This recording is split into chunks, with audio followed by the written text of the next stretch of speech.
À tout le monde, je me présente, Nathalie Girard, copropriétaire de l'école de massothérapie Kinésithérapie L'Être, et vous allez comprendre mon grand problème en ce moment, et vous pourrez même en rire. Alors, tous ceux à qui j'ai enseigné, vous connaissez ma difficulté avec les ordinateurs. Alors, vous avez la grande preuve aujourd'hui.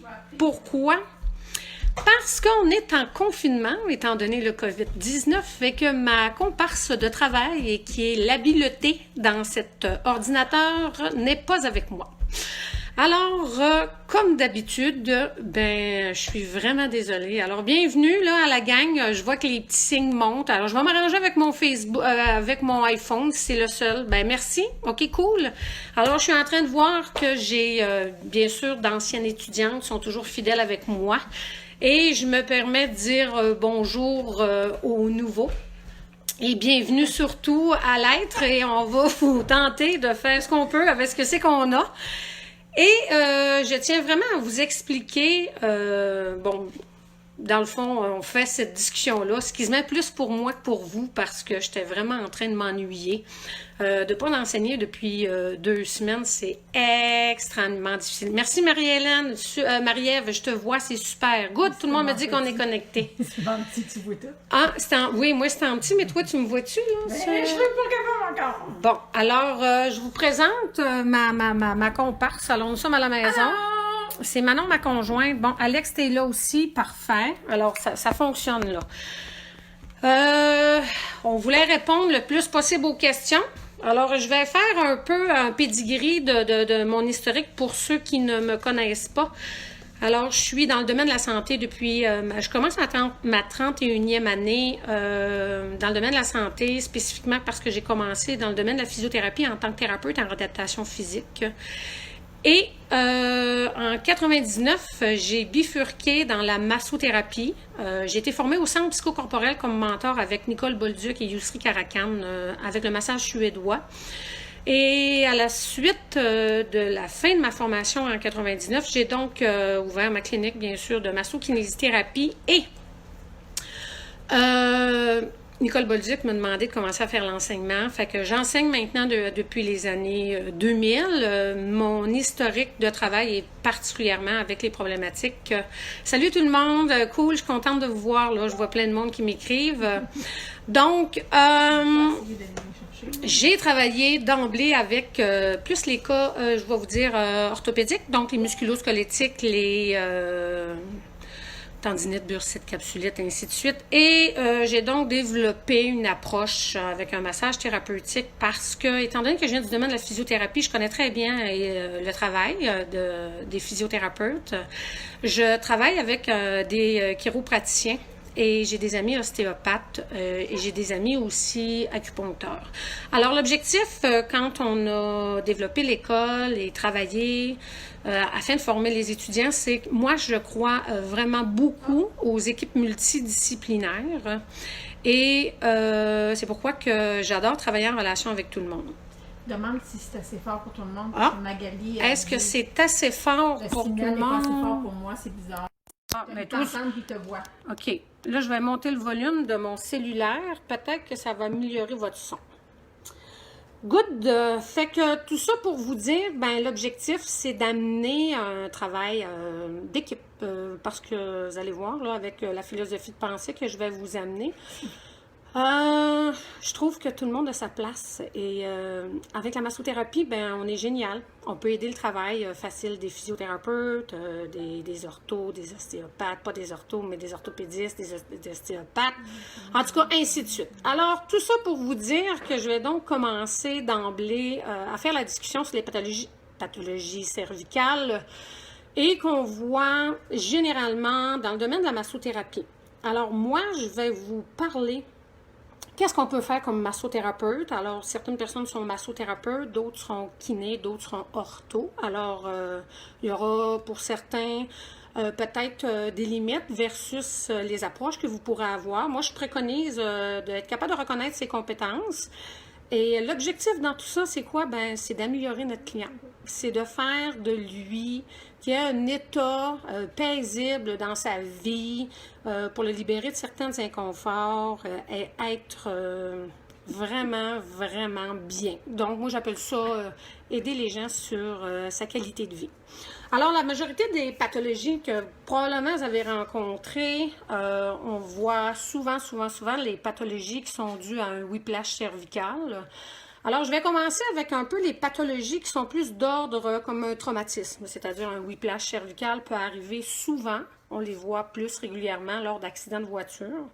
Alors, à la suite d'un impact, il y a eu un mouvement traumatique assez important sur la région cervicale, hein, des mouvements, des hyperflexions, des hyperextensions, bien sûr qu'il y aura des inclinaisons à la suite de ça. Et ce mouvement traumatique-là fera donc la demande du système musculaire de venir, créer une tension musculaire dans le but de quoi? De nous protéger le plus possible.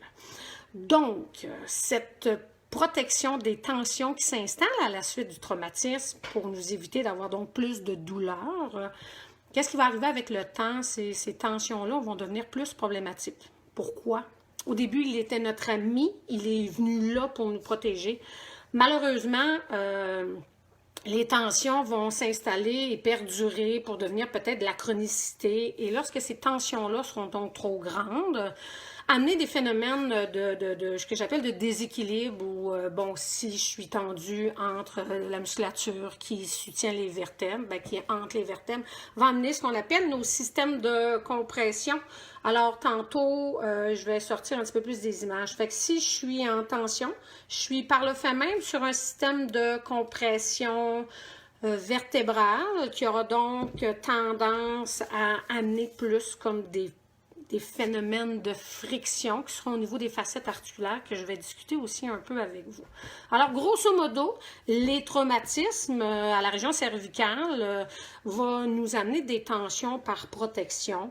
Et si je ne m'adresse pas à ces tensions-là, par le fait même, vont limiter le mouvement vertébral et entretenir un peu d'irritation. Et donc, je dis douleur, je dis tension, compression, je reste dans un cercle vicieux.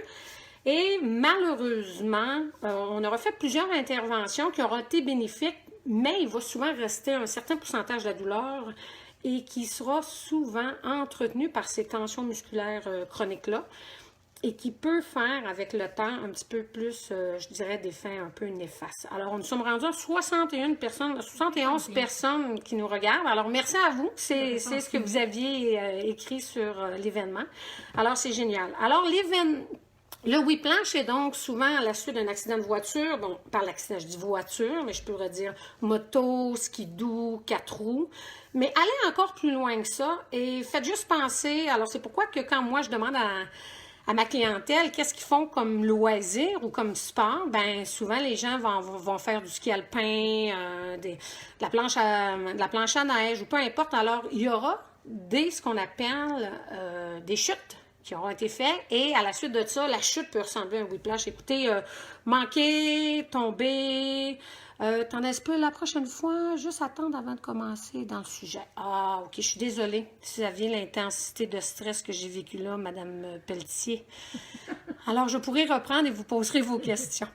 Donc, il y a toutes sortes de chutes qu'il peut avoir. Juste manquer, glisser sur la glace, descendre un escalier, manquer une marche. Ça peut faire un effet un peu de certains whiplash qui vont demander une contraction violente et brusque du système pour venir vous protéger. Donc là, on parle à ce moment-là de whiplash. Un whiplash pourrait dire, excusez-moi, un synonyme aussi d'entorse cervicale. Vous savez que le mot entorse s'adresse, merci Marie-Pierre, au système ligamentaire. Donc, qu'est-ce qui tient ces vertèbres-là ensemble? C'est tout un système ligamentaire afin d'être bien structuré. Alors, à la suite de ça, qu'est-ce que j'ai donc qui pourrait rentrer? Il y a les DIM. Un DIM, on parle d'un DIM pour tout simplement un dérangement intervertébral mineur. Ça, c'est la nomenclature médicale. Plusieurs vont parler en tant que chiropraticien en subluxation vertébrale. Nat Girard va vous dire, c'est pas compliqué. L'image que vous avez, c'est une vertèbre qui est déplacée en bon québécois. Mais l'image est faite en millimètres. Hein? Pensez pas que ces déplacements vertébrales-là sont de grandes ampleurs vraiment de grâce. C'est des micro-mouvements qui sont faits, mais ces micro-mouvements-là auront la possibilité de venir limiter, briser un peu la biomécanique de la région cervicale et faire certaines contraintes au niveau du cou. Alors, j'ai ça. Vous avez le dire, bien sûr que le torticolis, souvent le monde connaît le torticolis par rapport au fait. Je me lève le matin, je suis dans une mauvaise posture. Généralement, c'est à la suite d'un mouvement rapide, violent et brusque. Pour, mettons, l'arrêter un cadran. J'ai un bon spasme musculaire. Vous avez tourné trop rapidement. Alors, on dit d'un torticolis, c'est tout simplement une attitude scoliotique à la région cervicale, fait qu'en français, un méchant spasme musculaire qui t'amène que tu as le cou croche. Tout aussi simple que ça. Alors, le cou va être croche, tout dépendant du muscle qui sera donc plus tendu. Alors, à date, ce que c'est que vous m'entendez dire, c'est que je vous ramène toujours à des problématiques de tension musculaire globale qui est faite au pourtour des vertèbres cervicales. Vous avez aussi, qu'est-ce qu'on voit? Je vais les regrouper ensemble. On voit ce qu'on appelle les migraines. Bon, les migraines, il y a différentes formes de migraines. Il y a des migraines tensionnelles qui seront donc dues à une tension musculaire trop importante. Donc, à ce moment-là, bien sûr qu'en tant que massothérapeute, on va avoir un effet très positif là-dessus. Il reste à voir, est-ce que c'est la vraie migraine ou c'est vraiment une céphalée de tension? Parce qu'il y a des différences. Une migraine est extrêmement, beaucoup plus douloureux, difficile à vivre, invalidant pour le client. Plusieurs doivent demeurer couchés ou avoir des vomissements. Alors ça, pour nous, ça peut être beaucoup plus difficile de rentrer, d'avoir autant d'action ou encore les migraines qui sont d'ordre hormonal. Et à ce moment-là, bien, votre client, qu'est-ce qu'ils vont vous dire? Écoute, ils vont dire, c'est aussi simple que la migraine ou le maux de tête sera présent avant, pendant ou légèrement après la phase menstruelle chez la femme et malheureusement, écoutez, il y aura beaucoup plus difficile d'agir là-dessus. Alors, l'ensemble, si c'est les migraines, céphalées de tension, ben nous, on va pouvoir agir parce que tantôt, je vais vous parler des trigger points et le pouvoir des zones référées sur un trigger point actif et qui va stimuler les douleurs au niveau des céphalées. Alors, je vais revenir aussi là-dessus tantôt.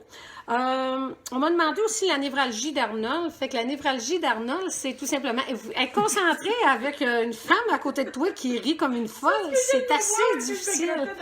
Ah, OK. Donc, on va essayer de rester sérieux.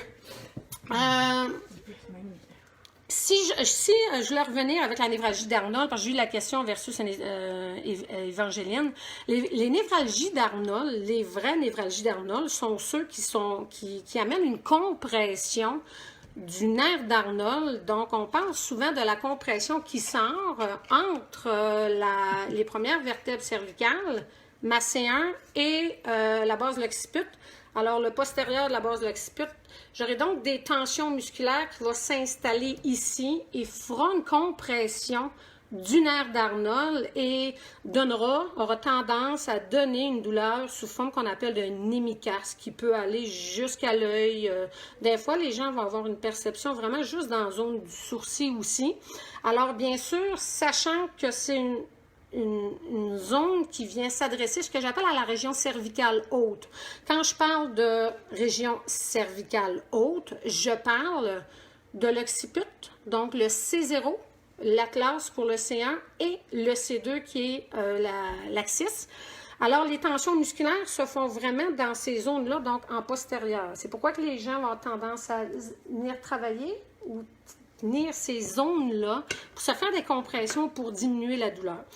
Alors, grosso modo, rapidement, parce que j'essaie de décortiquer pour vous cibler le plus, si on parle de la douleur de la zone cervicale haute, vous devez vous attendre à ce que c'est que vos clients vous fassent mention de symptômes allant dans la zone de la tête, des yeux, de la mâchoire, et du dessus de tête. Donc, c'est la zone parce que le C0, C1, C2 s'en va là et les références du C3, C4 vont descendre dans la zone du trapèze et s'en aller avec C5 jusqu'à du T2, donc thoracique 2, qui va faire le pourtour au niveau du membre supérieur. Écoutez, ça c'est la topographie qui est donc dans la névralgie d'Arnold et j'aurais donc tendance à travailler plus cette zone-là. Mais peut-être que je vais aider à soulager la personne avec ses maux de tête dans cette zone-là, mais que je n'aurai pas nécessairement toujours l'amélioration comme j'aimerais avoir. C'est pourquoi que tantôt, je vais vous parler des trigger points, puis il faut penser à aller voir les autres trigger points, mais encore plus. Quand je vais avoir fini de vous parler des pathologies, je vais vous parler dans l'ensemble de comment regarder un peu votre client, parce que moi, je travaille, bon, je vous l'ai dit, là, je travaille que par le système musculaire, donc une attitude posturale au niveau de la tête, mais aussi une attitude posturale avec des chaînes antérieures, des chaînes postérieures trop tendues. Alors, on va aller parler tantôt dans le principe de vouloir, bien sûr, allonger tout ça. Alors, si je continue, j'ai aussi une demande versus une étudiante pour les clonus à la région du visage ou du cou. Alors, un clonus, c'est tout simplement, c'est comme une fibrillation, une contraction rapide de la musculature. Généralement, c'est fait souvent au niveau de l'œil, peut-être au niveau de la joue. Alors, ça peut être rencontré sur des muscles qui sont fatigués ou qui sont tendus, qui a de la difficulté à exécuter son travail. Alors là, je parle d'un clonus qui est dû à plus une fatigue musculaire. Je ne suis pas en train de parler d'un clonus qui est installé dans une condition neurologique. Alors, à la suite d'un AVC, vous avez des personnes qui peuvent être hémiplégiques. Donc, on va rencontrer de la clonicité beaucoup dans les gens qui sont quadraplégiques, hémiplégiques, paraplégiques. C'est le système nerveux qui fait cette commande-là.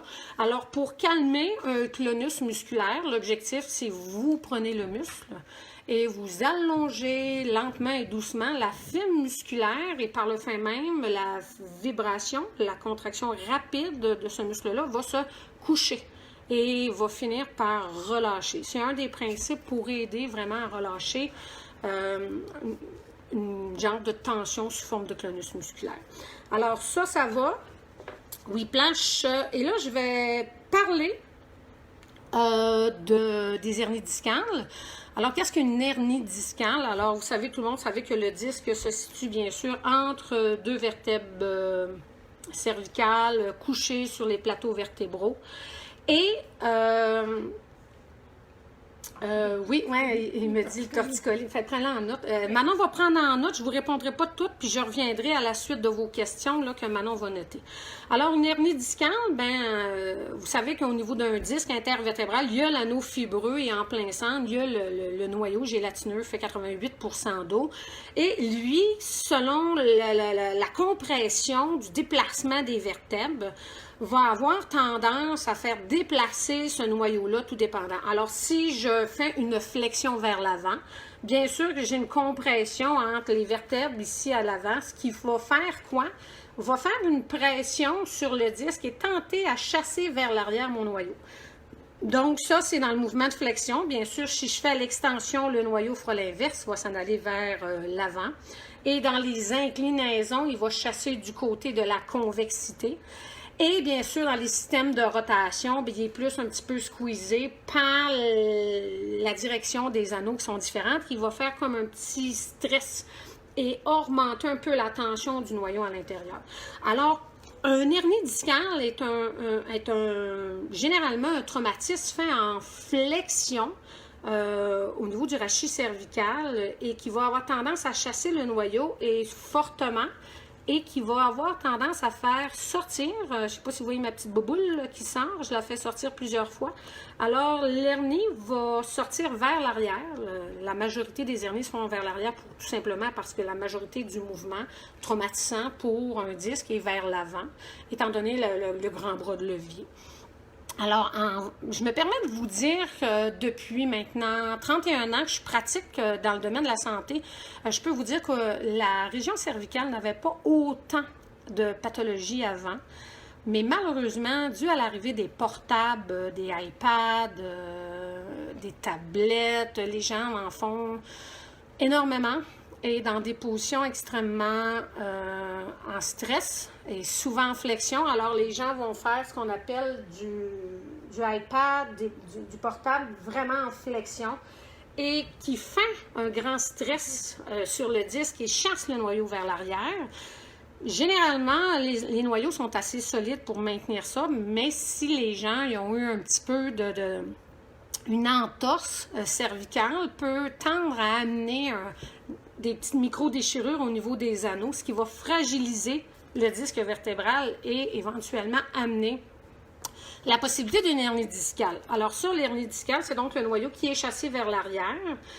Mais je vais vous en discuter un petit peu plus encore tantôt à la suite de ça. Alors, à la suite de l'hernie, on rencontre souvent quoi? On rencontre ce qu'on appelle communément un syndrome facétaire. Un syndrome facétaire, c'est quoi? Quand vous regardez ici, là, ici, c'est une vertèbre qui ressemble à la région thoracique et à la région lombaire. J'ai ici ma vertèbre cervicale. Donc, j'ai mes facettes qui sont donc ici. Ah, je suis en train de penser. Excusez-moi. J'ai aussi ma colonne. Et donc, les facettes sont situées entre l'union du mariage entre deux vertèbres cervicales. Ces facettes-là forment vraiment une articulation. C'est pourquoi on l'appelle l'articulation facétaire. Ça veut dire qu'elle a une capsule ligamentaire, elle a un système ligamentaire une capsule articulaire, excusez-moi, et un système ligamentaire qui vient renforcer la capsule, donc un liquide synovial à l'intérieur de ça.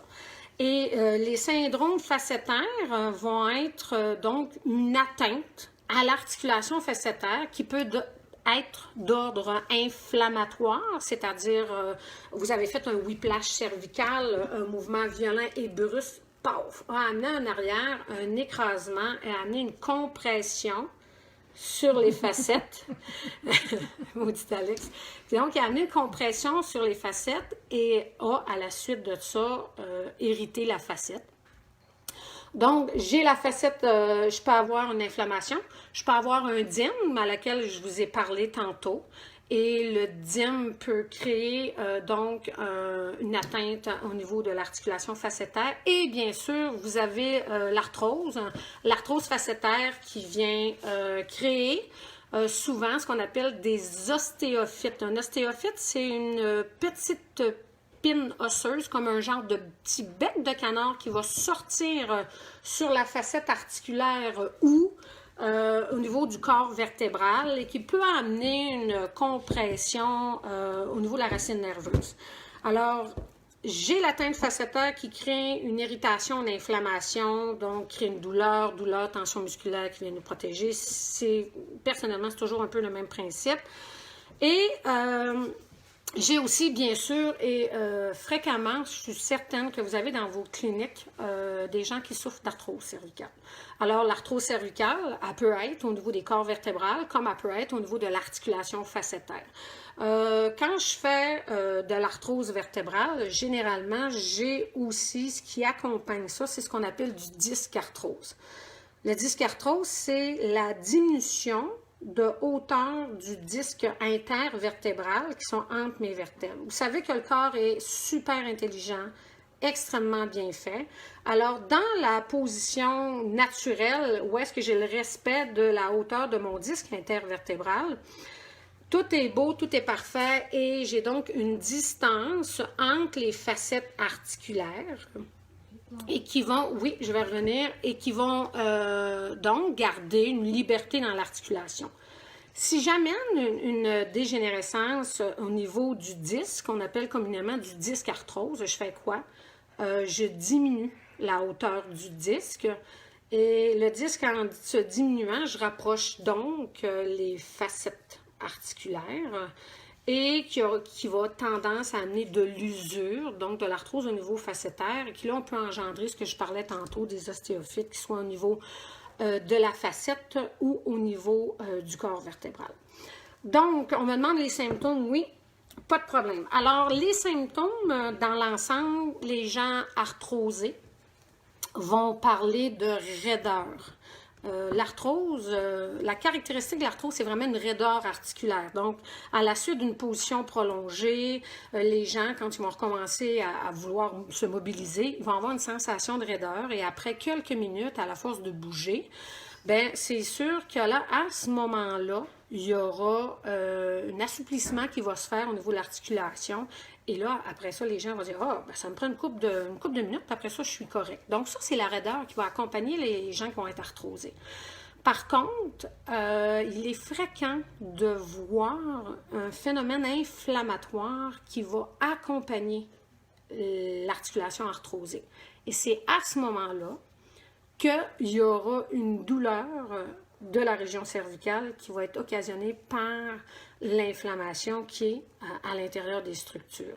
Donc, à ce moment-là, notre objectif, ça sera bien sûr de pouvoir agir. Comment est-ce qu'on va agir? Nous, en agissant, en relâchant le système musculaire, on va tout simplement espacer ces structures-là. C'est ce qui va vraiment nous aider à enlever le phénomène de compression. Si j'enlève le phénomène de compression, j'augmente la circulation sanguine, le vieux sang va amener les toxines, donc les éliminer, le sang neuf va venir nourrir mes structures en fonction d'être, comme on dit, plus en forme. Donc, pour l'arthrose, elle va avoir souvent la raideur qui va accompagner ça. Dans les cas facétaires, comme l'articulation facétaire est à la partie postérieure de la colonne, les gens vont avoir une douleur ou un inconfort. Tu sais, vous savez, hein, avoir la description d'une douleur, c'est très subjectif d'un client à l'autre. Donc, la majorité des symptômes qui pourront accompagner une atteinte facétaire, ce sera une douleur vraiment plus précise, donc dans la zone plus de la colonne. Et souvent, les gens peuvent amener comme une sensation que ça pince. C'est un pincement où ça comprime. Et ces symptômes-là seront souvent augmentés par le mouvement tête vers l'arrière. Donc, c'est-à-dire cou en extension, qui est extrêmement plus douloureux. Et bien sûr, si je suis à l'arrière, bien, par le fait même, je vais être soulagée par des mouvements d'ouverture, de flexion qui vont diminuer la compression au niveau des facettes. Si je reviens à l'hernie discale, ben, écoutez, il y a tellement différentes sortes d'hernies. Il y a des hernies qui vont être des petites, il va y en avoir des grosses, il va y avoir des hernies qui n'auront aucune compression sur une racine nerveuse. Alors, si j'ai une hernie qui est plutôt sortie sans compression de la racine, généralement, les douleurs vont être intenses à la région lombaire. Au niveau du dos, excusez, elles sont tellement plus fréquentes à la région lombaire. Alors, si j'ai une hernie à la région cervicale, je m'excuse, les douleurs vont vraiment être plus centrales. Et s'il y a une compression sur la racine, à ce moment-là, j'aurai donc un symptôme qui va descendre dans mon bras. C'est-à-dire, par la compression de l'hernie sur ma racine nerveuse, le client va décrire souvent une forme d'engourdissement sur un trajet très, très, très, très précis qui va descendre dans le membre supérieur, tout dépendant de la racine qui sera comprimée. Et parfois, à la sensation d'engourdissement, peut s'accompagner une sensation de brûlure qui va aller avec ça. Alors ça, c'est pas mal ce que c'est qui va avec les hernies. Après ça, bien sûr que la douleur d'un whiplash ou d'une entorse sera généralement localisée s'il n'y a pas de compression de la racine. Donc, les gens peuvent se plaindre d'une tension globale. D'une tension globale au niveau de la nuque qui peut être comme en étau ou plus d'un côté. Après ça, j'ai dit ça, la névralgie d'Arnold, je l'ai parlé, les migraines, c'est au niveau de la tête, l'arthrose, le dyme, souvent, ça l'amène comme une sensation d'inconfort lorsque la personne va faire des mouvements, va avoir l'impression que c'est comme si qu'au niveau de sa vertèbre, ça bloque ou ça bouge pas bien parce que ça va comme limiter certains mouvements. Et à la suite de ça, donc le dyme, les arthroses, si je vous parle d'une cervicobrachialgie, alors la cervicobrachialgie, c'est tout simplement une douleur cervicale qui va avoir une origine s'en allant dans le bras. Alors, généralement, les douleurs qui s'en vont dans le bras sont dues à une compression de la racine nerveuse qui fait vraiment une sensation d'engourdissement. Ça peut être perçu comme engourdissement, picotement, fourmillement, mais c'est quand même délimité sur un trajet vraiment qui est assez précis. La cervicobrachialgie, j'ai aussi ce qu'on appelle le syndrome de défilé thoracique ou le syndrome de défilé thoraco-brachial qui est dû... Oui, j'essaie de ne pas me concentrer, c'est pour ça que je ne voulais pas les lire, les questions. Qui semble être dû à la compression du plexus brachial. Alors, un plexus, c'est constitué des nerfs, de l'artère et de la veine qui vont sortir au niveau au-dessus de la clavicule, passer en dessous de la clavicule, venir passer en dessous du petit pec et aller sortir au niveau du bras.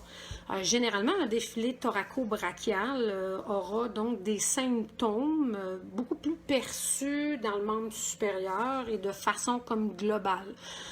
Si c'est plus comme le système nerveux qui peut être comprimé par nos tensions musculaires, vous allez avoir plus des fourmillements globaux qui vont se faire au niveau du membre supérieur. Et si c'est, mettons, l'artère, donc c'est le système vasculaire qui va le faire, on va rencontrer quoi? On va rencontrer souvent une sensation de lourdeur au niveau du bras. Global dans le membre supérieur. Les personnes vont vous dire j'ai comme un bras lourd. Alors, dans le défilé thoraco-brachial, il y a donc la compression qui se fait au niveau nerveux entre le scalène antérieur et le scalène moyen. Il y a aussi la compression qui peut se faire entre la première côte et la clavicule. Et la compression qui va se faire aussi en dessous du petit pectoral. Et les gens qui auront comme une tension pectorale du petit pectoral trop grand, vous allez avoir les gens qui vont se mettre un bras comme ça, qui va dormir avec un bras couché sur le dos, qui va engourdir la main. Généralement, c'est parce que le petit pec il est trop tendu et qui comprime ce plexus brachial-là, puis qui va donner donc les douleurs dans le bras. Si je parle spécifiquement, vous allez m'excuser, je vais prendre une petite gorgée. Si je parle spécifiquement du défilé thoraco-brachial, ben, je viens de vous parler comme de 3 causes versus qui peut être dû aux tensions musculaires. Je vous rappelle, là, moi, je vous outille en fonction de relâcher les tensions qui vont aider à soulager ou à améliorer la qualité de vie du client par le fait même. Donc, si j'ai mes scalènes, en relâchant les tensions au niveau des scalènes, je vais donc pouvoir diminuer la compression au niveau du système nerveux. Si je relâche la musculature qui a subclavier, alors le subclavier a la possibilité d'amener la clavicule à venir comprimer contre la première côte. Donc, sachant que ma clavicule, si elle est en compression contre la première côte, il faut que je vois les muscles qui peuvent amener ma clavicule à descendre vers le bas. Fait que tout de suite, là, je pense à un subclavier. Je pourrais penser à un chef claviculaire d'un grand pec. Je peux penser à un chef claviculaire du deltoïde antérieur qui pourrait amener à abaisser ma clavicule contre la première côte, comme je peux penser au scalène qui va tirer vers le haut ma première côte. Alors, je vais faire quoi? Bien sûr, je vais donner beaucoup d'amour afin de travailler à relâcher la tension musculaire spécifiquement. Je vais donc scalène, le subclavier, le grand pec, les deltoïdes. Je vais aussi embarquer le petit pec parce qu'avec le petit pec en dessous, comme on a vu tantôt, je pourrais faire ça. Et je pourrais aussi descendre, venir chercher les tensions parce que le plexus passe en dessous du coraco-brachial et au-dessus de la longue portion du triceps. Je pourrais donc décider de relâcher la musculature qui est à l'interne, qui va désengorger mes structures du plexus et permettre une meilleure circulation au niveau du membre supérieur. Donc, ça, c'est pas mal ça. Et la compression de la racine nerveuse, j'en ai parlé tantôt. Alors, j'aime faire une petite différence entre une compression de racine nerveuse et une compression de la branche nerveuse. Alors, vous savez que les vertèbres, la racine nerveuse sort du foramen transversaire ou vertébral, pas vertébral, transversaire ou intervertébrale, je m'excuse. Et à la sortie, il y aura donc la racine du nerf se sépare avec une branche antérieure, branche postérieure rendue là. Alors, les branches, eux, vont faire tendance à faire Voyons, je suis vraiment déconcentrée parce que je vois écrit, je suis désolée. Les branches auront donc tendance à faire ce qu'on appelle une douleur référée. Une douleur référée, c'est une douleur qui va se situer à un autre endroit que la lésion. Exemple, une compression d'une branche nerveuse de la racine, pas de la racine, mais de la branche nerveuse de C5 pourrait faire une douleur référée dans le coude. La branche nerveuse de C5. Donc, C5 à l'épaule, C6 au coude. Ça, c'est un exemple. Alors, moi, je vais faire quoi? Je vais tout simplement relâcher la musculature qui aura la possibilité d'emmener une congestion, une compression dans la zone de la racine ou de la branche nerveuse. Mon objectif, dégager ça. Moi, je travaille vraiment versus mes tensions, fait que je vais vouloir relâcher ça le plus possible. Et alors, je vous amène donc au principe des points gâchettes. Pourquoi je finis avec lui? Parce que généralement, c'est la mise en tension du muscle qui va, avec le temps, être fatigué et créer ce qu'on appelle un point gâchette ou un trigger point. Donc, tout ça pour vous dire que pour moi, peu importe la pathologie que j'ai à la région cervicale, j'aurai toujours une tension musculaire plus précise à des muscles différents, mais j'aurai une tension musculaire qui va s'installer au niveau du cou. Donc, je vais faire quoi? Je vais venir m'adresser spécifiquement au nœud de tension que vous avez dans votre muscle. Chaque muscle a un ou plusieurs points de tension. Et ce point de tension-là, donc ce point gâchette ou ce trigger point-là, on va parler de deux possibilités. Il peut être soit actif. Merci Nancy. Alors, est-ce qu'il peut être actif? Quand il est actif, il va faire quoi? Il va faire sa référence. Il va envoyer une douleur référée tout simplement dans une autre zone. Et quand il est ce qu'on appelle passif ou latent, il y aura la tension et la douleur sera tout simplement perçue au point de tension quand je vais faire ma pression. Alors, je vais juste vous montrer, je vous montre présentement les douleurs référées des scalènes. Les scalènes ont vraiment une capacité de faire une grande étendue de douleurs référées, ce qu'on appelle région poitrine antérieure, région interscapulaire, donc en bord médial au niveau de la scapula, et qui peut descendre jusque dans la main, donc donnant parfois peut-être l'impression d'une cervico-brachialgie. Il y a des gens qui peuvent même avoir l'impression d'une tendinite ou d'une épicondylite au niveau du coude. Alors voici. Ce que je vous parle, bien sûr, c'est mes constatations cliniques. Je me suis rendu compte que le trigger point, bien sûr, étant donc une douleur référée, j'ai 3 structures au niveau de votre système qui peuvent faire donc des douleurs référées. Tantôt, j'ai parlé d'une branche nerveuse.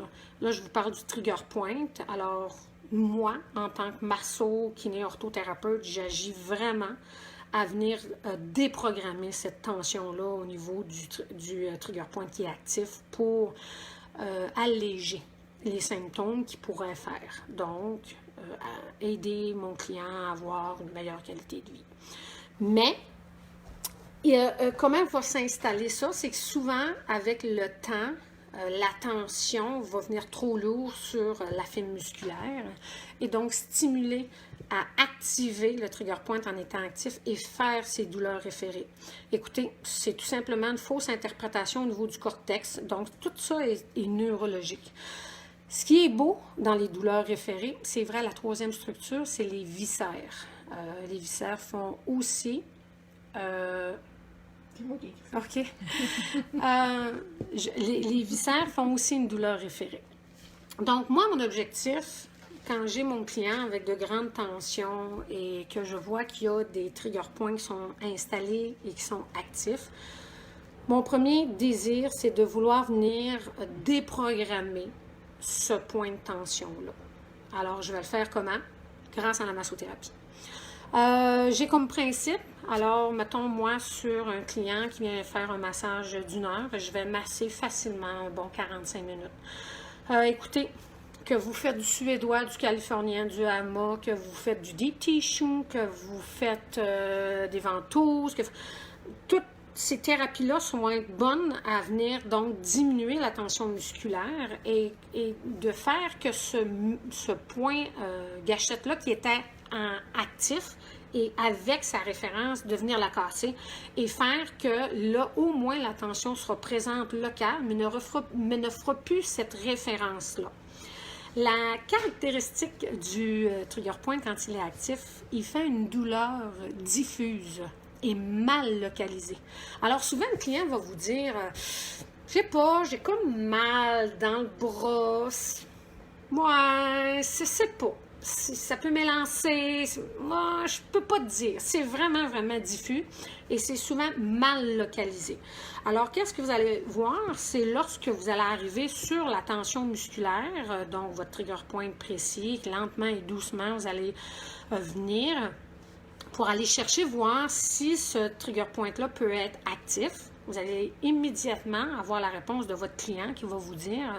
Ben voyons donc, c'est donc bien drôle. Là, je sens ma douleur à l'épaule comme je la sens habituellement, mais vous n'êtes même pas du tout là, dans la région de l'épaule. Là. Je suis dans la zone des scalènes et les scalènes font vraiment, vraiment beaucoup de douleurs référées, donc dans le membre supérieur et thoracique haut. Alors là, vous avez donc la confirmation qu'il y a une possibilité que l'inconfort du client à son épaule vienne de son trigger point, qui soit tout simplement actif au niveau des scalènes. Alors, mon objectif, ça sera donc de programmer ce point de tension-là. Alors, c'est pourquoi que moi, je travaille avec un principe. J'aime vraiment avoir l'aide de mes clients. Généralement, je dis toujours à un client, si j'ai une tension musculaire, là, si j'ai un muscle qui est tendu, c'est parce qu'à quelque part, lui, il fait le travail de quelqu'un d'autre, donc d'un autre muscle. Il est donc en surcharge de travail, il fait l'overtime, c'est aussi simple que ça. Et je connais pas grand monde qui aime ça faire l'overtime, surtout quand ils ne sont pas payés pour le faire. Hein? Ça marche? Donc, cette surtension qui est créée dans ces muscles-là me dit qu'à quelque part, il y a probablement un autre ou d'autres muscles qui ne font pas bien son travail. Alors, bien sûr que dans mon approche à l'origine, si je vais aller enlever la tension musculaire, exemple au niveau des scalènes, et que je me rends compte que mon client a une attitude posturale, OK? Comme toi en ce moment, oui. Donc, comme là. Alors, je vois bien que je pars dans ma chaîne, je suis vraiment tirée vers l'avant. Alors, oui, je vais vouloir enlever la tension au niveau des scalènes, mais il faut que je vois plus loin que ça. Il faut que je sois capable d'aller voir que du port de tête avancé, que de l'enroulement des épaules et l'augmentation de la syphose thoracique de mon client l'écrase par en avant et lui amène un phénomène de compression au niveau de la cage thoracique. Et à ce moment-là, c'est aussi simple, faites juste vous accroupir, vous là, prenez cette position-là, puis essayez de respirer profondément. Vous allez voir que le diaphragme ne sera pas en fonction de faire son action adéquate. Alors, comme le diaphragme est le principal muscle de l'inspiration qu'on a, on a plusieurs petits muscles qui sont des muscles accessoires à cette inspiration-là. Et par le fait même, on va voir que les scalènes vont donc devenir en surcharge de travail. Alors, j'aime toujours dire à mes étudiants, si vous placez vos mains à l'arrière de la clavicule, en avant du trapèze supérieur et en arrière des scomes, vous êtes dans la zone spécifique au niveau des scalènes. Et si vous voulez juste avoir une intention, vous faites... prenez des petites inspirations rapides et vous allez sentir sur vos doigts la contraction au niveau des scalènes. Je suis donc en train de vous dire, de par la limitation du travail du diaphragme, que d'inspirer complètement et normalement en étant en position allongée, bien, mes scalènes vont faire quoi? Vont travailler plus fort pour venir, avec les petits pecs, bien sûr, les intercostaux, agir en fonction que je sois capable de respirer mieux, d'avoir plus de respiration. Alors, bien sûr que je peux tenter de relâcher les scalènes, mais si je ne demande pas à mon client de pouvoir m'aider, alors moi, je vais faire la recommandation, je fais toujours des suggestions, j'oblige jamais un client à participer avec moi. Moi, je lui explique que lui, il a la possibilité de m'aider à venir casser ces tensions musculaires-là. Et par le fait même, ben, si je lui explique, comme je viens de vous expliquer, il est vraiment capable de réaliser. Moi, je fais énormément de conscientisation avec ma clientèle et je dirais de la conscientisation et de l'éducation pour qu'ils puissent voir pourquoi ces tensions musculaires-là puissent perdurer et pour pouvoir les aider. Ben, il faut faire comme, faut allonger. Donc, si je m'allonge, j'ouvre. En s'allongeant automatique, moi, j'ai pas besoin de demander à un client de reculer les épaules ou de rentrer le menton qui va affaisser la malordose cervicale que j'ai besoin. Alors, on va faire de l'auto-allongement au niveau du cou. Par le fait même, les épaules vont se ramener, vont se redresser et la cage thoracique donc va reprendre sa position et permettre d'ouvrir. Et à ce moment-là, demandez à votre client de prendre une inspiration. Il va voir que d'inspirer et d'expirer sera beaucoup plus facile pour lui. Alors, bien sûr que ça va amener tout un enchaînement. Alors, quand j'ai une pathologie cervicale, et que bien sûr, les gens viennent me voir et que ça fait comme un certain temps, ces tensions-là sont installées, je vais vouloir faire ce que j'appelle du nettoyage de ma zone. Fait que je vais travailler, je vais toujours venir faire une application je vais travailler au niveau de la nuque, je vais travailler au niveau de la région pectorale, je vais travailler jusqu'à du T8 et je vais aller travailler en fonction de voir si ça bouge bien. Fait que je vais faire quand même un topo assez global et je demande toujours 3 à 5 massages avec mon client s'il veut m'aider à déprogrammer sa tension-là. Pour déprogrammer quelque chose, il faut que j'instaure, j'initie des choses qui vont venir m'aider à déprogrammer un point de tension. Alors, si je le masse une fois par mois, mais que je vais agir sur un symptôme de trigger point qui fait une référence, ça va être difficile un petit peu de venir casser l'activation du trigger point actif. Fait que c'est pourquoi que là, à ce moment-là, je dois le voir un petit peu plus rapproché. Alors, je vais, à la suite de son amélioration de la tension musculaire, alors mon muscle en s'améliorant, ça veut donc dire que je retrouve une flexibilité dans mes fibres musculaires, fait que je dégage un muscle. Un muscle qui est tendu va être un muscle qui est plus court. Alors, si je dégage, ben j'allonge la fibre. OK, merci. Si j'allonge ma fibre, ben je décomprime ou je dégage l'articulation qui est au pourtour. Moi, j'ai comme principe que il y a souvent dans une articulation un problème de déséquilibre musculaire. Un muscle trop court par la tension qu'il existe. Et bien sûr que l'autre qui est à son opposé, souvent notre antagoniste, sera donc, si l'autre le raccourcit, ben à l'arrière, il va donc être allongé. Un muscle raccourci est un muscle faible. Un muscle allongé est un muscle aussi faible. Pour avoir un bon rendement de la fibre musculaire, c'est le fun d'avoir une bonne flexibilité du muscle. Alors, vous ferez l'exemple qui est facile à faire avec un biceps ou un triceps. C'est-à-dire, pas un triceps, excusez, un biceps en position raccourcie, vous allez facilement l'ouvrir. Ici, il est allongé, le client ne sera pas capable de fléchir. Par contre, si votre client il est en position, bien là, à ce moment-là, il va faire quoi? Il va être hyper fort, vous allez essayer de le bouger de là, puis le muscle va être super fort.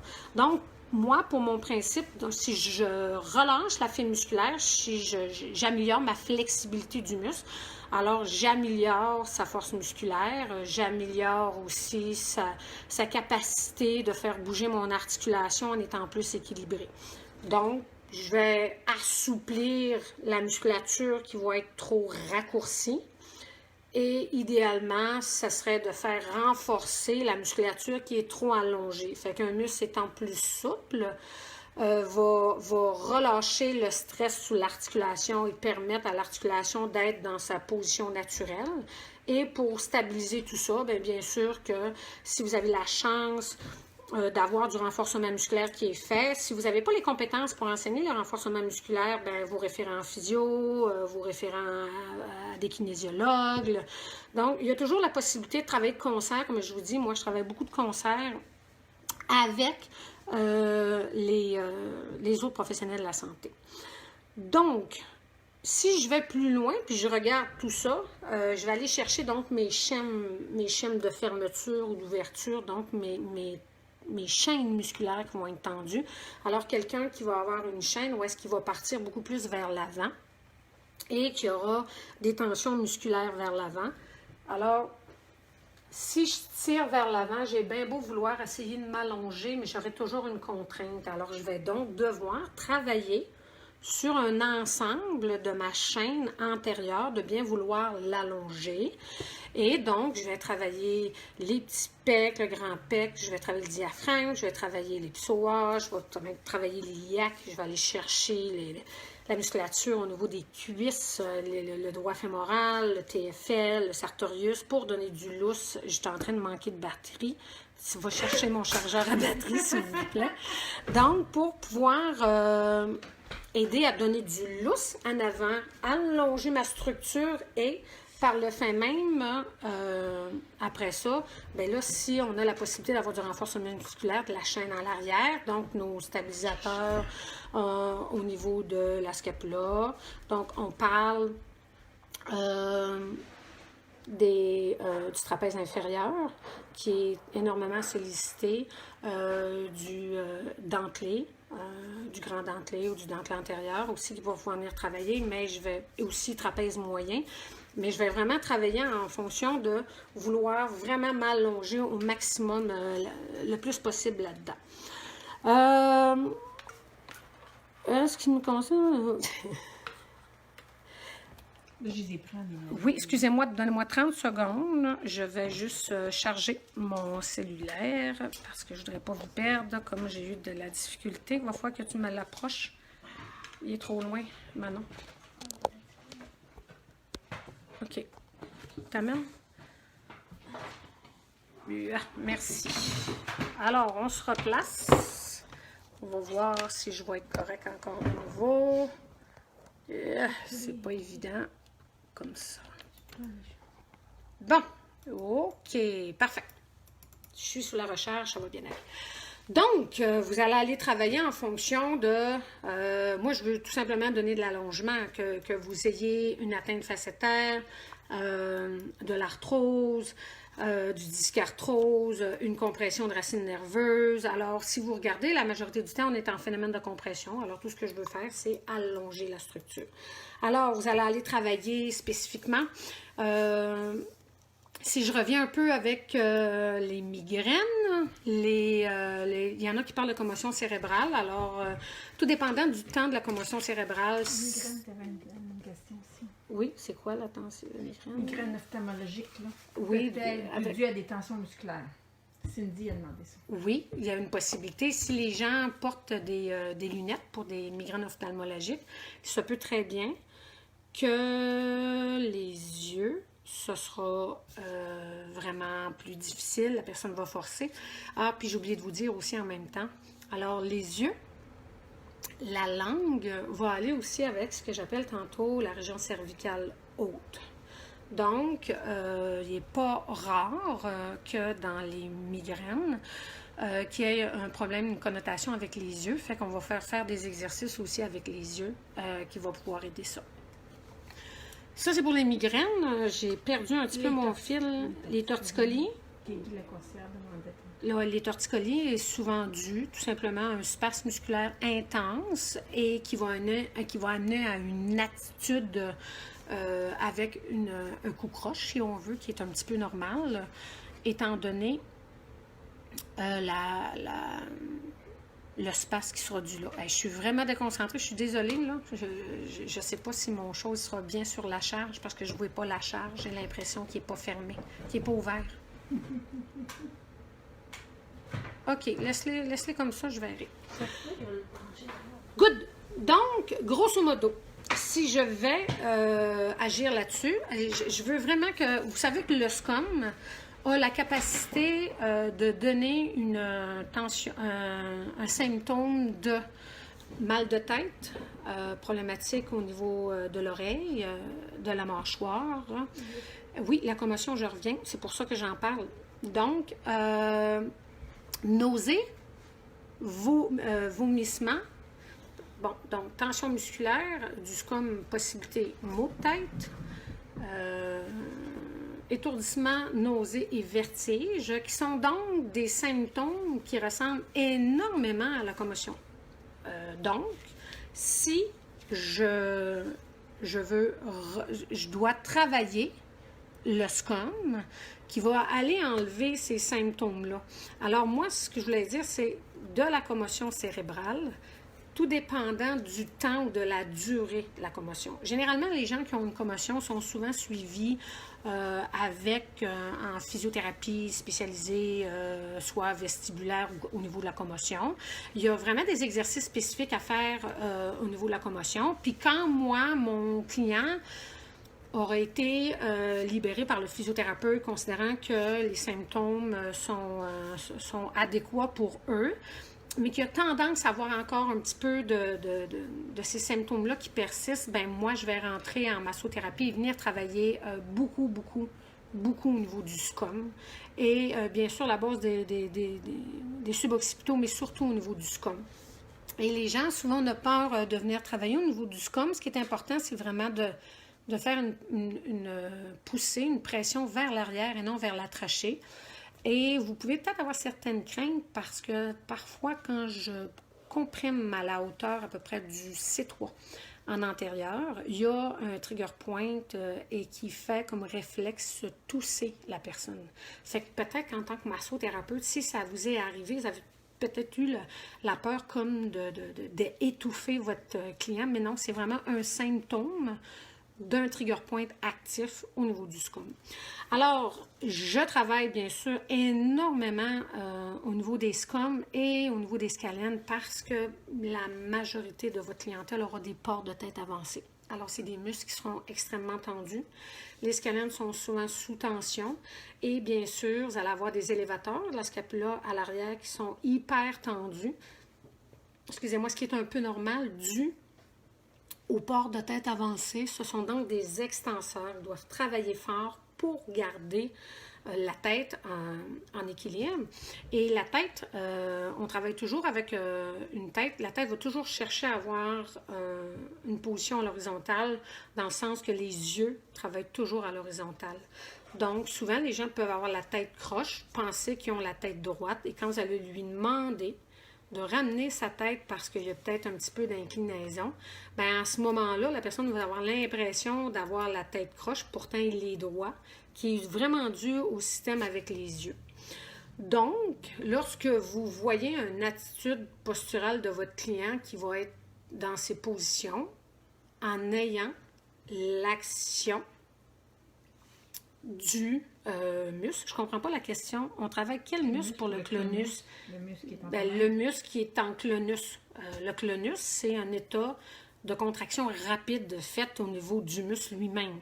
Donc, si vous avez un clonus, généralement, le clonus va être installé dans le muscle qui fait cette clonicité-là. Alors, vous allez vous adresser à ce muscle-là et idéalement, vous allez allonger la fibre. Lentement et doucement, c'est l'étirement de la fibre musculaire qui va aider à faire coucher le clonus au niveau du muscle. Donc, je fais un peu du coq à l'âne, je suis vraiment désolée, là, mais si je reviens dans l'ensemble, et que moi, mon objectif, c'est si j'ai des pores de tête avancés, il faut que vous voyez les muscles, hein, les muscles, donc les suboccipitaux seront très comprimés, donc raccourcis. J'ai un scum parce que je suis rendue avancée, est un extenseur de la tête. Vous allez avoir aussi le splenius de la tête, les semi-épineux de la tête. Alors, les muscles qui vont s'attacher là, vous allez vouloir aller détendre pour permettre la correction et de repositionner un port de tête pour pouvoir l'allonger et diminuer ces phénomènes de compression-là. Alors, tantôt, j'étais en train de parler des muscles qui faisaient des douleurs au niveau de la tête. Donc, on me demandé versus les migraines ou les céphalées.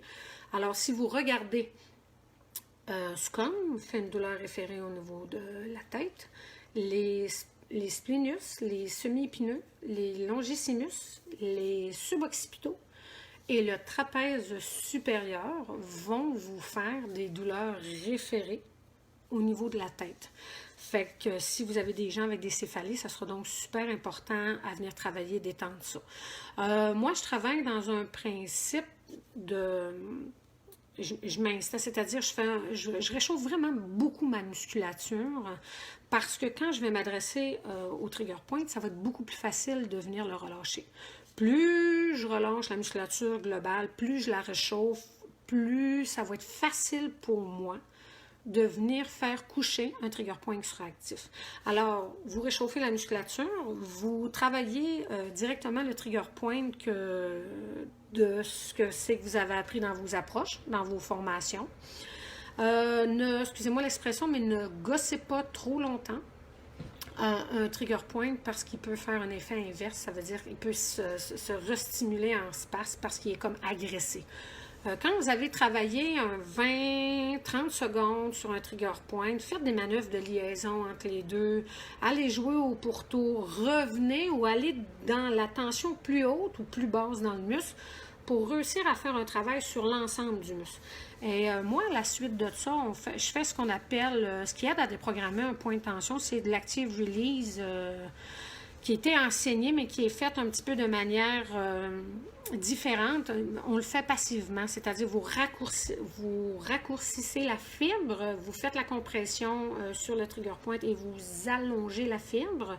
Et vous pouvez faire ça pour 2-3 fois sur votre trigger point.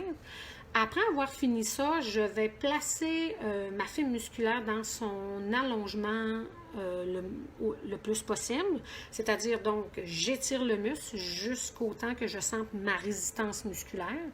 Quand je sens ma résistance musculaire, maintenant, je vais aller travailler en levée de tension musculaire. Donc, aider le muscle à enlever la tension en faisant contracter un contract-relâche du muscle agoniste.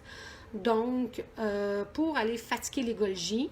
Et c'est un minimum de 5 à 7 secondes où est-ce que vous demandez au client de contracter à environ 10% de sa capacité maximale.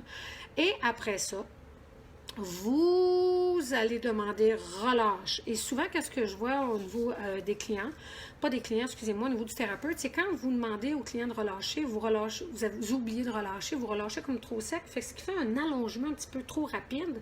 Et ça aussi, ça peut restimuler une tension musculaire. Donc, quand vous dites au client « relâche », je relâche, prenez une inspiration. Ça va vous faire vraiment une bonne seconde. Et à la suite de ça, vous allongez à nouveau la fibre musculaire jusqu'à sa nouvelle résistance. N'oubliez pas, hein, vous faites contracter 5 à 7 secondes. Après ça, vous avez 5 secondes pour pouvoir aller faire le gain de l'autre flexibilité musculaire jusqu'à l'autre résistance et vous refaites un contracté-relâché. Et après ça, je vais terminer avec l'étirement de mon muscle pour un 30 secondes. Donc, un 30 secondes va faire, vous allez aller chercher les fibres musculaires et si vous vous rendez jusqu'à un 45 secondes, vous allez pouvoir facilement aller chercher aussi le fascia qui va venir travailler dans son allongement. Puis je vous dirais un maximum de 60 secondes et ça va vraiment être en masse pour la fibre musculaire. Donc, je répète là, peu importe la pathologie que votre client va avoir, oui, vous allez avoir les symptômes versus si c'est de l'arthrose, si c'est une compression d'une racine nerveuse, si c'est un whiplash, si c'est une atteinte facétaire, mais c'est sûr que peu importe la pathologie, il y a des tensions musculaires qui vont s'installer. Mon objectif, c'est d'aller désengorger ces tensions-là pour augmenter l'espace naturel entre mes vertèbres. Donc, la musculature a le pouvoir de garder le système en compression. Alors, je veux faire quoi? Je veux allonger la musculature. En allongeant la musculature, je libère la contrainte de compression sur la vertèbre et qui aide à améliorer la mobilité. Chose que j'aimerais que vous preniez en compte aussi pour les pathologies à la région cervicale. Alors, je vous ai parlé de travailler, bien sûr, tout dépendant des chaînes musculaires qui seront tendues. Il faut des fois se rendre plus loin. Bien sûr, si vous avez des cicatrices, les cicatrices vont faire des adhérences et gêner le travail des muscles ou du fascia. Donc, n'oubliez pas qu'on est fait comme une toile d'araignée. Alors, il faut tout ce que vous sentez sous votre main, qui ne bouge pas bien et qui devrait bouger, ben vous devez lui donner de l'attention. Vous devez lui donner de l'amour pour faire une fluidité et faire que cette zone-là va bouger beaucoup plus. Alors que ça soit tissulaire, donc muscle fascia, mais aussi prenez la peine de regarder aussi comment va bouger les scapulas. Plusieurs personnes ont les scapulas. Hein. Si je suis trop enroulée sur un schéma d'enroulement, je suis comme un peu figée avec les scapes. Fait que souvent, les gens ne sont même pas capables de dissocier un mouvement de la scapula. Alors, personnellement, quand vous avez quelqu'un qui vient vous voir avec de l'inconfort à la région cervicale, regardez le cervical, la scapula, ça bouge-tu bien? Par le fait même, la clavicule qui s'attache avec la scapula. Et aussi, allez voir la mobilité de vos côtes, de la région thoracique. Donc, à ce moment-là, moi, ce que je veux, c'est si c'est dur, ben, il faut que ça bouge. Donc, moi, j'aime bien m'arrêter. Quand c'est dur, on peut parler d'une structure qui est typomobile. Honnêtement, quelque chose qui ne bouge pas bien va amener ou développer ou pour tour quelque chose qui va trop bouger pour lui qui ne bouge pas bien. Un peu la même chose versus un muscle. Si un muscle a trop de tension, alors bien sûr, oui, je parle de toute la ceinture scapulaire. Donc, bien sûr, je veux donner du mouvement là-dedans. Quand vous avez du mouvement, vous êtes fluide. Et je vous ramène tout le temps dans vos tensions musculaires, dans vos chaînes musculaires. Alors, c'est pourquoi que la posture du client est importante. Quand vous allez chercher votre client, regardez-les, comment il marche, comment il se déplace, comment il se mouvoie. Peut-être qu'il y a eu un traumatisme de fracture au niveau de la cheville il y a des années passées. Et vous savez que le corps est un champion de la compensation. Et à la suite de cette fracture au niveau de la cheville-là, il y a vraiment eu un système de boiterie, il y a eu la difficulté à se déplacer. Donc, le corps, lui, a compensé et on est une chaîne musculaire. Il est rare que la tension va faire moi, je reste ici, puis je ne vais pas ailleurs. Au contraire. Puis vous allez voir, souvent, ils vont s'alterner. Vous allez avoir une tension, zone scapulaire postérieure droite. Bien, il n'est pas rare que vous allez avoir la tension cervicale haute à gauche, à l'opposé. Combien de clients vont vous dire, mais non, bien drôle, Nathalie, j'ai bien plus de tension du côté opposé où je ressens ma douleur. C'est pas rare parce que le corps, il oublie. Les muscles oublient leur travail quand ils sont trop tendus. Alors, on surutilise les autres et là, ça déplace le problème à d'autres endroits. Alors, c'est pourquoi j'aime la massothérapie parce qu'il y a une globalité dans tout ça. Alors, ça, c'est pas mal ça. Les questions, veux-tu que je... Le stress, il y en a une qui demandait la dernière, là, faire la motion, comment relâcher un trigger point avec contraction 5 à 7 secondes. Ah oui, OK. Alors, on appelle ces faire ce qu'on appelle une levée de tension dans le muscle. Alors, quand j'ai un muscle tendu, je veux faire une commande de relâchement musculaire au niveau de sa fibre musculaire. Et ça, je vais le faire en stimulant les organes de Golgi.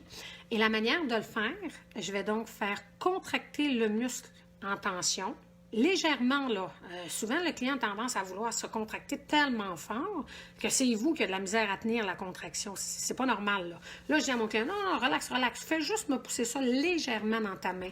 Alors, moi, je résiste. Alors, je dis au client, pousse contre moi. Pousse. Je calcule. mais au moins 5 secondes. Pourquoi je dis 5 à 7? J'aime bien dire à mes étudiants. Il y en a qui calculent, c'est 1, 2, 3, 4, 5. Ben, je vais le rendre à 7, lui. Mais si vous faites 1, 2, donc à un rythme normal, je vais donc faire contracter 5 secondes. Il pousse, et quand je lui dis relâche, je relâche moi aussi pour pas que ça descende trop vite. Donc, il relâche, je relâche, et j'allonge à nouveau la fibre musculaire jusqu'à sa nouvelle résistance. Donc, je viens aider encore là. Donc, le massage, le fait que vous adressez de l'amour au trigger point par les approches que vous connaissez, l'active release, la levée de tension musculaire et la fin de ce travail-là par l'étirement du muscle, c'est comme faire une déprogrammation dans l'ensemble. Oui, je peux faire juste l'active release. Oui, je peux faire juste la levée de tension. Mais ma constatation clinique à moi me dit que la déprogrammation du muscle dans sa tension ne tient pas aussi bien que si je fais ce phénomène-là. Donc, c'est un procédé. Je réchauffe ma musculature adéquatement. C'est ce qui me permet d'aller travailler mon trigger point en douceur. En passant, je ne suis pas quelqu'un qui travaille dans la douleur. Si vous travaillez, combien de personnes vont rentrer directement dans un trigger? Ah, on fait ça. Ben, c'est pas le fun, là. Si c'est pas le fun, tu te relâches pas. Ben, si tu te relâches pas, ton muscle ne se relâchera pas non plus. Alors, vous travaillez contre l'effet que vous voulez avoir. Alors, un bon massage, un travail du trigger point en relation avec votre client. Nous, on travaille souvent sur un système d'échelle qui pourrait comme nous guider.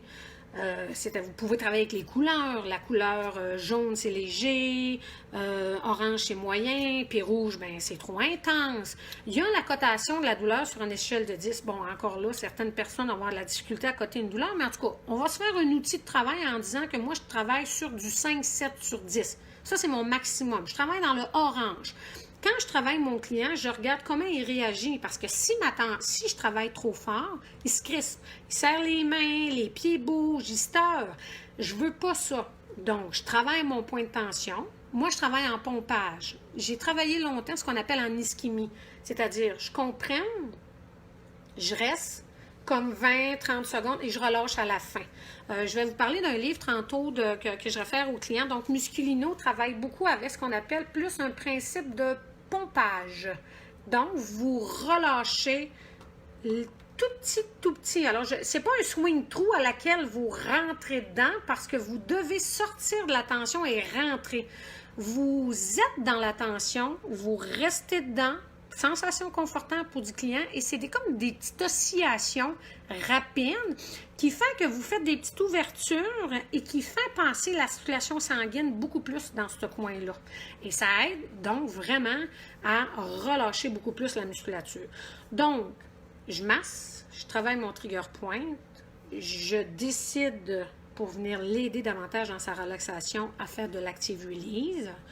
Après 3 fois d'active release, j'amène le muscle, je l'allonge au maximum, je sens la résistance de la tension musculaire, je le stimule pour venir le relâcher en faisant un contracté-relâché du muscle qui est tendu, donc de l'agonisme, ce qu'on appelle de la levée de tension musculaire. Je le fais au moins 2 fois et après, je vais maintenir dans ma position allongée, toujours confortable pour mon client, et je vais maintenir cette position-là au moins 30 secondes. Et je vais faire quoi?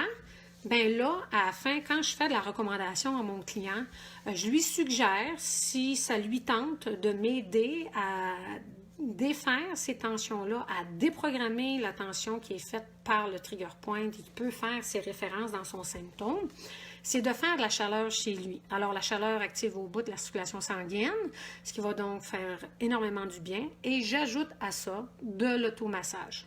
L'automassage balle, je vais vous montrer mes petits instruments que j'ai ici, là. Alors, l'automassage avec balle. Et après ça, je vais faire étirer lentement et doucement le muscle. Alors, moi, je suis un peu têteuse sur l'action du muscle. Je dis toujours à mes thérapeutes, un bon massothérapeute doit connaître l'action de ses muscles. Pourquoi? Quand vous connaissez l'action du muscle, vous pouvez soit faire renforcer un muscle en faisant son action, et relâcher la tension musculaire du muscle en travaillant ce qu'on appelle un étirement musculaire. C'est ce qu'on appelle un allongement. Moi, quand je m'adresse au muscle, je parle de flexibilité de ma fibre musculaire. Alors, c'est le même principe. Je vais faire réchauffer le muscle par la chaleur. Je vais faire bouger mes fibres pour les dénouer le plus possible par l'automassage. Et après, je vais allonger le muscle, donc un trapèze. Je vais l'étirer en rentrant toujours pas dans la douleur. Je suis vraiment pas une personne qui travaille dans la douleur. Moi, les exercices d'étirement, les recommandations que je vais faire à mes clients, c'est quelque chose qui va les aider, qui va faire qu'ils vont comprendre, puis ça va faire juste du bien. Donc, l'objectif, c'est ça. Fait que je vous montre des petits outils super intéressants. Hop. Alors, vous avez la balle. Ça, c'est une grosse balle. Bien sûr, si vous faites pour le trapèze, la région cervicale, c'est plus facile. Vous avez les Yoga Tune-Up. Vous avez les petites balles plus petites pour d'autres zones. Alors, vous avez ces balles-là. C'est sûr que c'est des balles qui sont un peu dispendieuses. On peut très bien aller chez Dolorama, des balles de chien. Donc, la mousse est quand même un petit peu plus souple, moins douloureuse.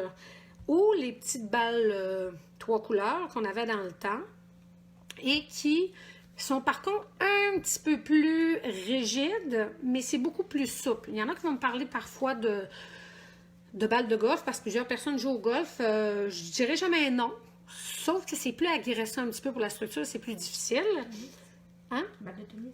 Oui, la balle de tennis aussi, qui peut très bien faire. Et voici un instrument qui est tout simplement magnifique. Et non, ce ne sont pas des balles de golf, même s'ils ressemblent à des balles de golf. C'est une structure qui est vraiment molle. Ça, c'est une de mes étudiantes, Naomi, qui m'avait parlé de ça. Et c'est magnifique. L'effet Moi, je peux juste mettre ça là, puis il fait une compression sur mes scalènes. Et tout de suite là, j'ai une référence de douleur dans mes épaules. Alors, je peux automasser. Je peux automasser de chaque côté. Si je vous mets de profil, on me voit-tu de dos, maman? Là? Tu me vois-tu de dos en arrière? Ben moi, je suis à peu près à 3-4 secondes après. Ah, donc je te vois pas. Tu me diras si tu vas me voir. Tu es en train de dire que tu as des références. OK. Donc, je peux travailler la musculature. Je peux aussi la pincer. Oui, vous voyez très bien. Je peux aussi la pincer comme ça. Et je peux aussi me faire ce qu'on appelle moi-même de l'active release, c'est-à-dire je vais comprimer ma tension et je vais ouvrir. Oui, sur Amazon. Et je vais ouvrir. Écoutez, moi, là, je fais de l'arthrose sévère au niveau du cou. Alors, à chaque soir, c'est de la chaleur au niveau de la nuque et ce petit gogos-là. On voit bien, merci Alex. C'est vraiment magnifique. Oui, sur Amazon, vous allez vraiment... J'en veux un, oui. Puis ça s'appelle... Faites sur Amazon. C'est pas drôle, avec le COVID, je suis en train de faire la pub de Amazon, mais il se fait de toute façon juste aux États-Unis. Je ne l'ai pas vu encore au Québec. Faites massage automasseur ou massage sur Amazon, puis vous allez l'avoir. C'est de toute beauté. C'est vraiment très, très... Et ça se fait, écoutez, je le fais pour toutes les zones. Il y a rien que mon tronc qui ne fait pas, là, parce que c'est pas assez large pour moi. Mais ça fait pour le mollet, ça fait vraiment... c'est vraiment génial. Good, alors ça, pour l'automassage, ça va aider. Je vais vraiment faire des suggestions sur la posture des personnes qui... Malgré eux, vont me dire qu'ils ne feront pas longtemps de portable, le prix, je dirais peut-être 20$, 20-25$, là, pas plus, là, dollars serait plus beau, là, mais bon. Donc, j'ai perdu ce que je disais. La respiration, tu vas dire à tes clients, là. Ah oui, non, je demandais l'aide de mes clients. Alors, bien sûr que si j'ai quelqu'un qui est toujours comme ça, je ne réussirais pas à l'aider à libérer ces tensions musculaires-là. Alors moi, je parle beaucoup d'auto-allongement dans ce que c'est que je vais faire comme suggestion à la clientèle. L'auto-allongement est la première chose qui est super gagnant pour tout le monde. Et je vais lui faire prendre des pauses souvent, surtout les gens qui travaillent à la position assise à l'ordinateur. C'est néfaste, néfaste, néfaste. Donc, on travaille là-dessus et chez nous, on fait un partenariat. Environ 15$, quelqu'un dit. Bon, ben cool. On fait un partenariat avec Spinal Mouvement de Montréal, qui sont des ostéopathes kinésiologues, particulièrement Jean-François Harvey, qui a écrit ce beau livre-là, L'entraînement spinal. C'est vraiment bien fait. Il y a beaucoup d'explications au début et les exercices sont toujours faits en douceur. On n'a pas besoin de beaucoup d'équipement pour pouvoir faire les exercices. C'est très, très, très aidant. Fait que si vous avez un petit peu de difficulté, c'est un livre qui peut être un outil de travail vraiment intéressant pour vous. Tant qu'à faire, ceux qui font la course à pied, il a aussi fait courir mieux. Et sinon, Émilie Fecteau qui vient faire l'enseignement chez nous à l'école à l'aide parce que pour moi, c'est important qu'un thérapeute, un masso, un kiné ou un ortho ait une base sur vraiment faire un bon enseignement des exercices. C'est pas évident, là. Plusieurs vont prendre des exercices sur Internet, mais ils sont souvent mal exécutés. Et un exercice bien exécuté va aider énormément un client. Et Émilie Fecteau a écrit ce livre-là pour les femmes enceintes, mais je dois vous avouer, mercredi prochain, je vais vous en parler plus pour les problèmes sacro-iliaques et lombaires. Je prends beaucoup d'exercices dans son livre de la femme enceinte. Alors ça, c'est des recommandations. Je ne sais pas quelle heure qui est. Mais oui, je vais revenir. Je vais juste faire un topo parce que je sais que je perds du monde puis qu'il est tard. 5h10. Oui, c'est l'heure du souper. Mais malheureusement, vous avez vu mon habileté tantôt sur Internet.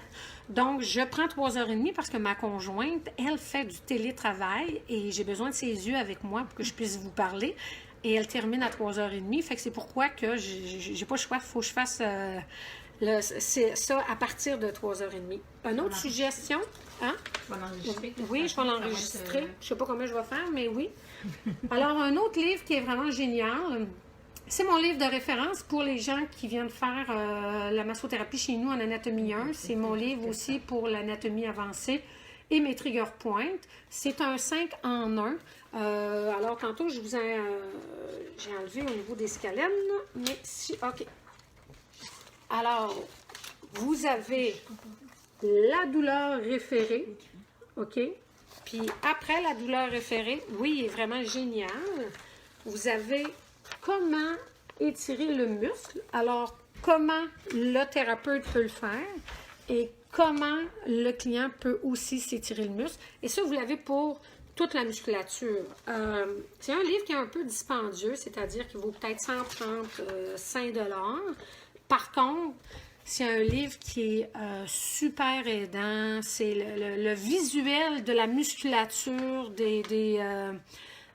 voyons, quel est le nom? Ben oui, hein? Manuel de palpation osseuse musculaire de Joseph Musculino. Je vous écrirai à la fin sur la page Facebook de l'école tous les muscles, les livres que je viens de vous recommander. Le dernier livre, oui, c'est Manuel de palpation osseuse et musculaire de Musculino. J'avais juste une dernière question. Oui. Oui. Au début, Elisabeth Gagné a demandé le lien possible avec les spasmes du triceps. C'est quand tu parlais de toutes les... est-ce que ça peut avoir un lien avec les spasmes d'un triceps?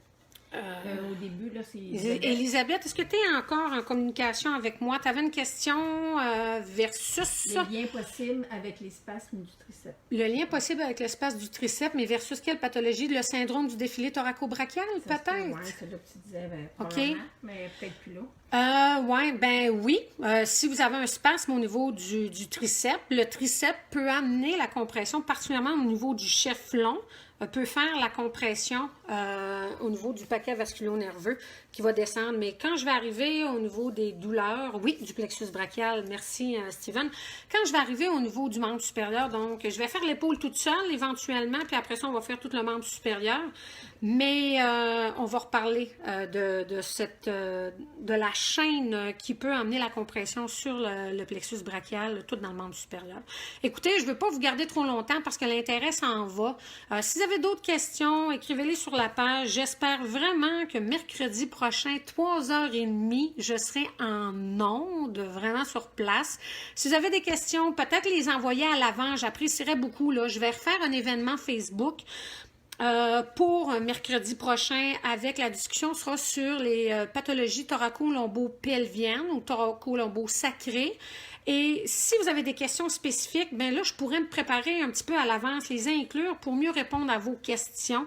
J'espère sincèrement ne pas être repris avec mon cellulaire, mais bon, on se rejoint. Ben merci à vous d'avoir été là. Vous me remerciez toutes, mais comme je vous ai dit, c'est moi qui est contente, puis en réalité, c'est encore plus ma conjointe qui est contente. Elle est écœurée de m'entendre y parler parce que je passe, elle va dire ta posture, man, corrige-moi ça, ainsi de suite. Plaisir, je vous aime. J'ai tellement hâte au retour à l'école. Écoutez, soyez respectueux. Je sais que vous le faites bien parce que nous, c'est notre gagne-pain. Fait que je suis sans aucun doute que vous êtes à la maison en confinement. C'est notre seul moyen d'aider la communauté à sortir de ce virus-là. Par contre, je suis tellement convaincue que ça sera un plus pour notre société à la suite de ça. Prenez soin de vous.